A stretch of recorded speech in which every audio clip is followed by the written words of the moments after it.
Hello everyone, this is Abhi Jain. Welcome to our YouTube channel Saraswati Vidya Pathshala. तो friends, हम बात कर रहे थे सिंधु घाटी सभ्यता की।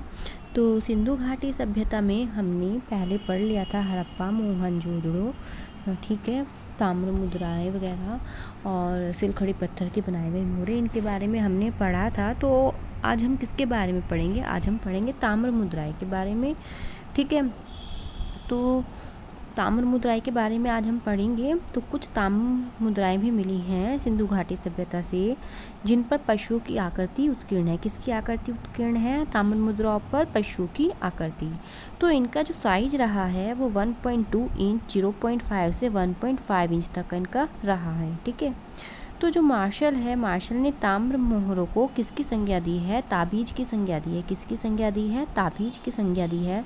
और इन मोहरों पर जो उकेरी गई चित्रलिपि है वो अभी तक किसी के द्वारा भी पढ़ी नहीं गई है, ठीक है। तो किसी के भी द्वारा वो पढ़ी नहीं गई है अब तक। आगे देखते हैं खिलौने। तो सिंधु घाटी सभ्यता से कुछ खिलौने भी प्राप्त हुए हैं। तो मोहनजोदड़ो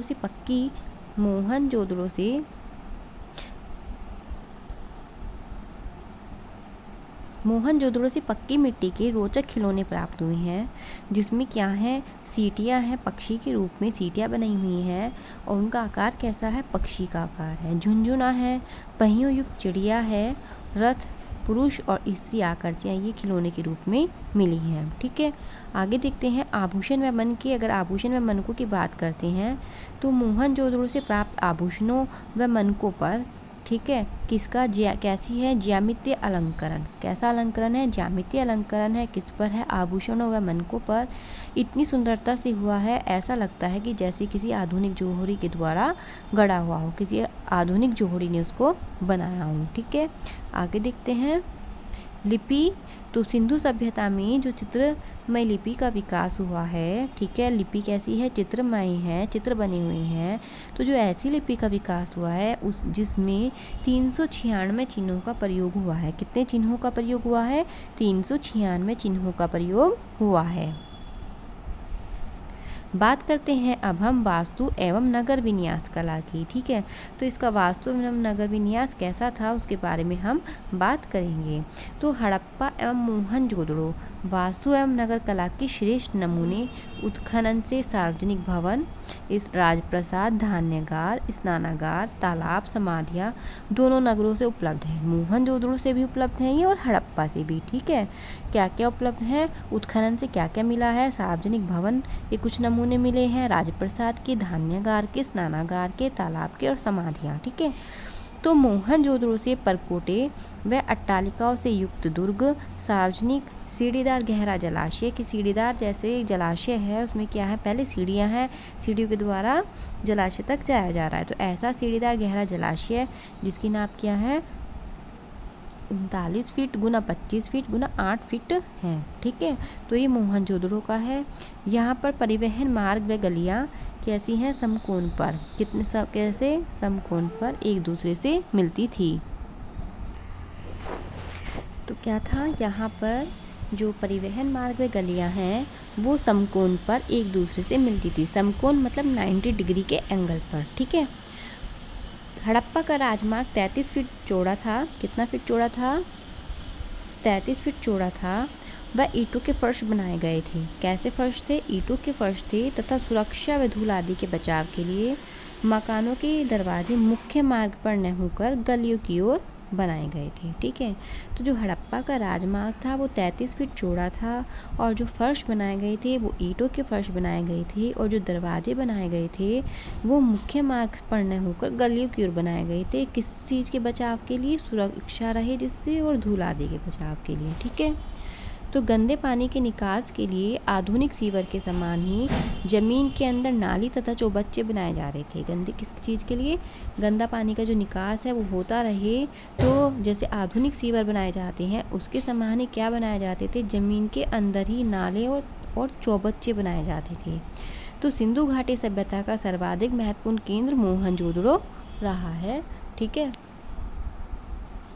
अब बात करते हैं हम धरातल रंग एवं कूची की। तो प्रस्तर शिलाओं या चट्टानों की खुरदरी दीवारों पर, ठीक है, किसका? प्रस्तर दीवारों पर या चट्टानों की खुरदरी दीवारों पर प्राय किसका? खनिज रंगों का। कैसे रंगों का? खनिज रंगों का। यहाँ पर खनिज लिखा हुआ है, ठीक है। खनिज रंगों का प्रयोग हुआ था। और खनिज रंग गेरू, रामरज, काजल और खड़िया, मतलब खनिज रंग थे गेरू, रामरज, काजल और खड़िया, ठीक। तो रंग भरने की कोई विशेष टेक्निक नहीं थी इसमें। तुलिका अब तुलिका कैसे बनाई जाती थी? किसी रेशेदार लकड़ी, बांस आदि के सिरे को कूटकर ये बनाई जाती थी। रंगों में पशुओं की चर्बियों का भी इस्तेमाल किया जाता था। पशुओं के पुट्ठे की हड्डी को प्याले के समान प्रयोग में लिया गया, ठीक है। अब बात करते हैं रोपड़ की। तो पंजाब प्रदेश में रोपड़ ज़िले में सतलज नदी के बाएं तट पर स्थित है। अब ये रोपड़ कहाँ स्थित है? पंजाब प्रदेश है और उसमें रोपड़ ज़िला है वो सतलज नदी के बाएं तट पर स्थित है।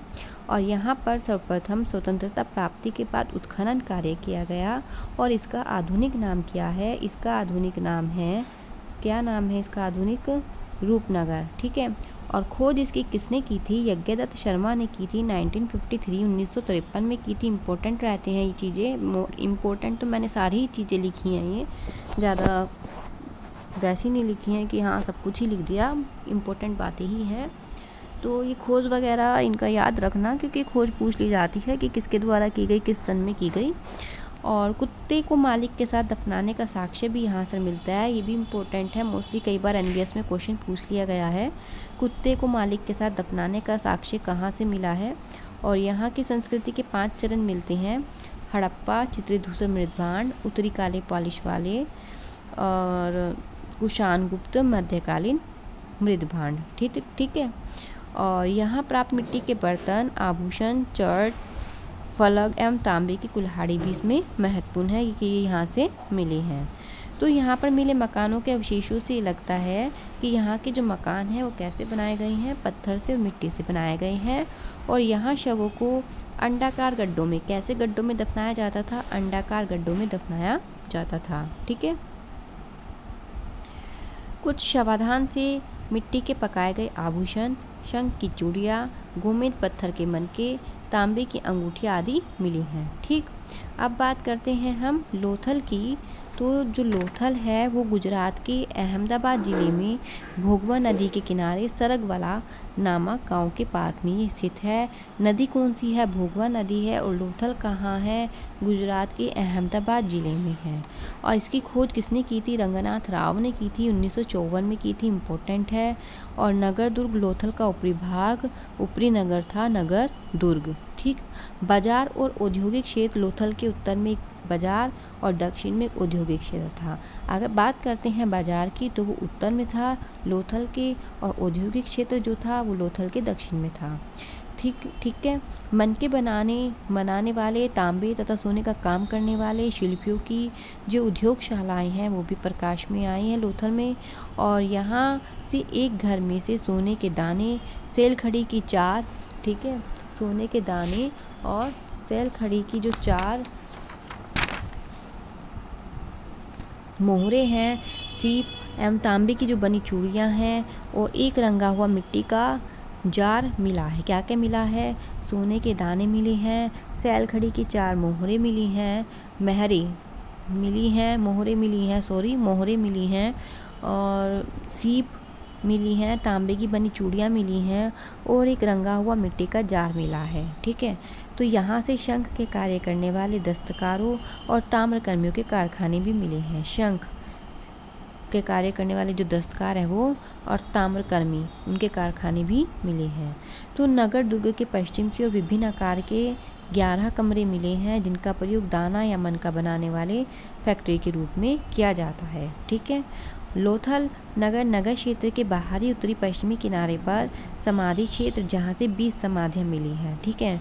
तो उत्तरी पश्चिमी किनारे पर एक समाधि क्षेत्र जहाँ से कितनी समाधियाँ मिली हैं? जहाँ से 20 समाधियाँ मिली हैं, ठीक है। आगे देखते हैं, यहाँ 3 युग्मित समाधि के भी उदाहरण मिले हैं, ठीक।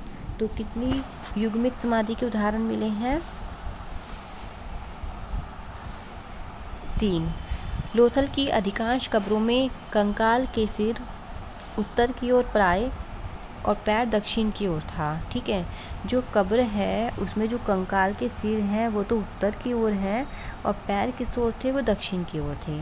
केवल अपवाद स्वरूप एक कंकाल का दिशा जो था वो पूर्व पश्चिम की ओर मिला। ठीक है, अपवाद था वो एक। तो कहाँ से मिला, क्वेश्चन बन सकता है कि एक कंकाल का दिशा पूर्व पश्चिम की ओर मिला, कि उसका जो सिर है वो पूर्व की ओर है, पैर पश्चिम की ओर है।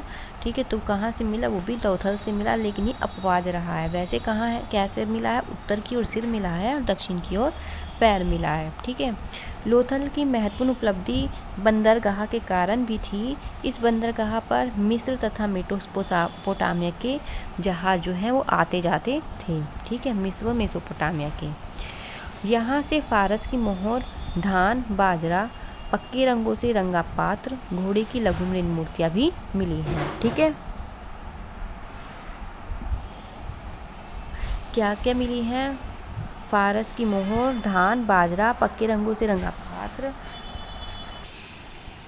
तो पक्के रंगों से रंगा पात्र, घोड़े की लघु मृण मूर्तियाँ भी मिली हैं। ठीक है, तो अन्य अवशेषों से लोथल से प्राप्त एक मृद भांड पर एक विशेष चित्र उकेरा गया है, जिस पर क्या है, एक कौवा है और एक लोमड़ी उत्कीर्ण है। किस पर है, एक मृद भांड पर। ठीक है, नाव के आकार की भी 2 मोहरें और अनागार यहाँ से मिली हैं। कहाँ से, लोथल से।